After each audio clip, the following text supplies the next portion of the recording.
നോമ്പുകാലത്തിലെ ഒന്നാം വ്യാഴാഴ്ചയിൽ നമുക്ക് വിചിന്തനത്തിനായി ലഭിക്കുന്നത് യേശുവിൻ്റെ ഗിരിപ്രഭാഷണത്തിലെ ഒരു ഭാഗമാണ്. മത്തായിയുടെ സുവിശേഷം 7-ാം അധ്യായം 7 മുതൽ 12 വരെയുള്ള വാക്യങ്ങൾ. പ്രാർത്ഥനയുടെ ശക്തി എന്നാണ് POC ബൈബിൾ ഈ ഭാഗത്തിന് തലക്കെട്ട് നൽകുന്നത്.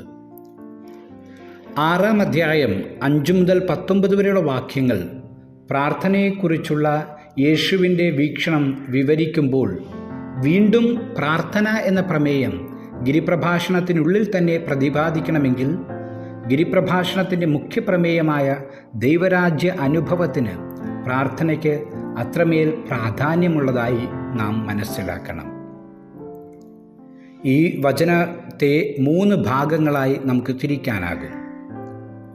7ഉം 8ഉം വാക്യങ്ങൾ പ്രാർത്ഥനയുടെ സ്വഭാവവും, 9, 10, 11 വാക്യങ്ങൾ നമ്മുടെ പ്രാർത്ഥന ശ്രവിക്കുന്ന ദൈവത്തിൻ്റെ സ്വഭാവവും, 12-ാം വാക്യം പ്രാർത്ഥിക്കുന്ന വ്യക്തിയുടെ സ്വഭാവവുമാണ് അനാവരണം ചെയ്യുന്നത്. 1-ാം ഭാഗത്തിലെ ചോദിക്കുവിൻ, അന്വേഷിക്കുവിൻ, മുട്ടുവിൻ എന്നീ ക്രിയാപദങ്ങൾ പ്രസൻറ്റ് ഇമ്പറേറ്റീവ് ഫോമിലാണ് ഉപയോഗിച്ചിരിക്കുന്നതെന്ന് ഭാഷാ പണ്ഡിതന്മാർ കണ്ടെത്തുന്നു. അത് തുടർന്നുകൊണ്ടിരിക്കേണ്ട പ്രവൃത്തിയെയാണ് സൂചിപ്പിക്കുന്നതത്രേ. അങ്ങനെയെങ്കിൽ ഈ വചനം നാം മനസ്സിലാക്കേണ്ടത് ചോദിച്ചുകൊണ്ടേയിരിക്കുവിൻ നിങ്ങൾക്ക് ലഭിക്കും, അന്വേഷിച്ചുകൊണ്ടേയിരിക്കുവിൻ നിങ്ങൾ കണ്ടെത്തും, മുട്ടിക്കൊണ്ടേയിരിക്കുവിൻ നിങ്ങൾക്കായി തുറന്നു കിട്ടും എന്നാണ്. ചോദിക്കുക എന്നത് പ്രാർത്ഥനയുടെ ആദ്യപടിയാണ്. നമ്മുടെ അനുദിന ആവശ്യങ്ങൾക്ക് വേണ്ടിയുള്ള അധരം തുറന്നുള്ള പ്രാർത്ഥനയാണത്. അന്വേഷിക്കുക എന്നത് പ്രാർത്ഥനയുടെ 2ാമത്തെ പടിയാണ്.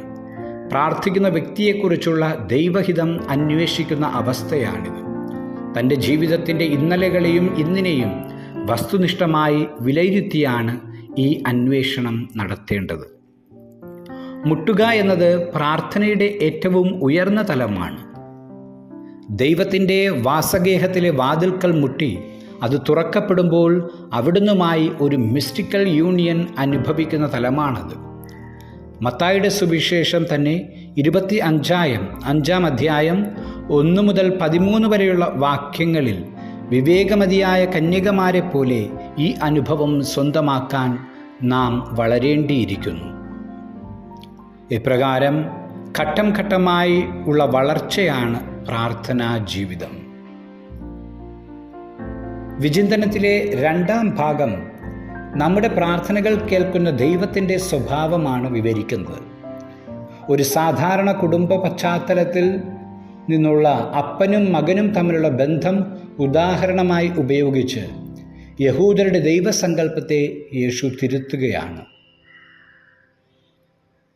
ദൈവം മനുഷ്യനിൽ നിന്നും അകലം പാലിക്കുന്ന ഒരു അശരീരിയല്ല, മറിച്ച് പ്രാർത്ഥിക്കുന്നവർക്ക് നന്മകൾ നൽകുന്ന നല്ല ദൈവമാണ്.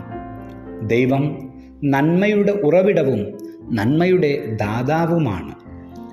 മോറിയാമലയിൽ അബ്രഹാമിന് ബലിയർപ്പിക്കാൻ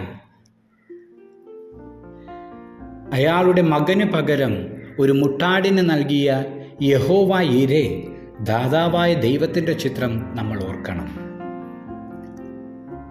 നമ്മുടെ പ്രാർത്ഥനകൾ കേൾക്കുന്ന ദൈവം നമ്മെ പറ്റിക്കുന്ന ദൈവമല്ല എന്നൊരു വ്യാഖ്യാനം കൂടി യേശുവിൻ്റെ ഉദാഹരണങ്ങളിലുണ്ട്. അപ്പവും കല്ലും അതുപോലെ മീനും പാമ്പും കാഴ്ചയിൽ സാമ്യം തോന്നിക്കുന്ന വസ്തുക്കളാണ്. അപ്പം ചോദിക്കുന്നവന് കല്ല് നൽകി ദൈവം ആരെയും ഒരിക്കലും പറ്റിക്കില്ല. മറിച്ച് നാം ചോദിക്കുന്നതിനേക്കാൾ ഗുണവും എണ്ണവും ദൈവം നമുക്ക് നൽകും. ദൈവം തൻ്റെ ഏറ്റവും ശ്രേഷ്ഠമായ ആത്മാവിനെ തന്നെ നമുക്ക് നൽകാൻ മടിയില്ലാത്തവനാണെന്ന് ലൂക്കായുടെ സുവിശേഷം 11-ാം അധ്യായം 13-ാം വാക്യത്തിൽ ഇതേ പ്രമേയം അവതരിപ്പിച്ചുകൊണ്ട് എഴുതിയിരിക്കുന്നു. നമ്മുടെ ദൈവം നല്ല ദാതാവായതിനാൽ തന്നെ നമ്മുടെ പ്രാർത്ഥനകൾ ഒരിക്കലും വൃഥാവിലാകില്ല. ഈ വചനഭാഗത്തിലെ 3ാമത്തെ ഭാഗം, അതായത് 12-ാം വാക്യം, പ്രാർത്ഥിക്കുന്ന വ്യക്തിക്കുണ്ടായിരിക്കേണ്ട സ്വഭാവത്തെ സൂചിപ്പിക്കുന്നു. നമ്മുടെ പ്രാർത്ഥന നാം 1-ാമത്തെ ഭാഗത്തിൽ പറഞ്ഞതുപോലെ ദൈവവുമായുള്ള ആഴമേറിയ ആത്മബന്ധത്തിൽ പര്യവസാനിക്കുന്ന അനുഭവമായതിനാലും നമ്മുടെ ദൈവം പ്രാർത്ഥിക്കുന്നവരുമായി ഹൃദ്യമായ ബന്ധം പുലർത്തുന്നവനായതിനാലും പ്രാർത്ഥിക്കുന്ന വ്യക്തി തൻ്റെ സഹജീവികളോട് ദാതാവായ ദൈവത്തെ മാതൃകയാക്കി അതേ ബന്ധം പുലർത്തണം. ദൈവം തന്നോട് പ്രാർത്ഥിക്കുന്ന വ്യക്തിയുടെ നന്മ കാംക്ഷിക്കുന്നത് പോലെ പ്രാർത്ഥിക്കുന്ന വ്യക്തി തൻ്റെ സഹജീവികളുടെയും നന്മ കാംക്ഷിക്കണം. തന്നെക്കാൾ ഉപരി തൻ്റെ സഹജീവികൾക്ക് പ്രാധാന്യം നൽകുന്നവനാണ് യഥാർത്ഥത്തിൽ പ്രാർത്ഥിക്കുന്ന വ്യക്തി. നമ്മുടെ ആഗ്രഹങ്ങൾക്ക് മുകളിൽ മറ്റുള്ളവരുടെ നന്മയ്ക്ക് പ്രാധാന്യം നൽകാൻ നമുക്ക് സാധിക്കണം. നോമ്പുകാലത്ത് പ്രാർത്ഥനയ്ക്ക് കൂടുതൽ പ്രാധാന്യം നൽകുന്നവരാണല്ലോ നമ്മൾ. പ്രാർത്ഥനാനുഭവത്തിൻ്റെ ബാലപാഠങ്ങളിൽ നിന്ന് വളർന്ന് അന്തരാർത്ഥത്തിലേക്ക് പ്രവേശിക്കാൻ ഈ വചനഭാഗം നമ്മെ പ്രചോദിപ്പിക്കുമാറാകട്ടെ.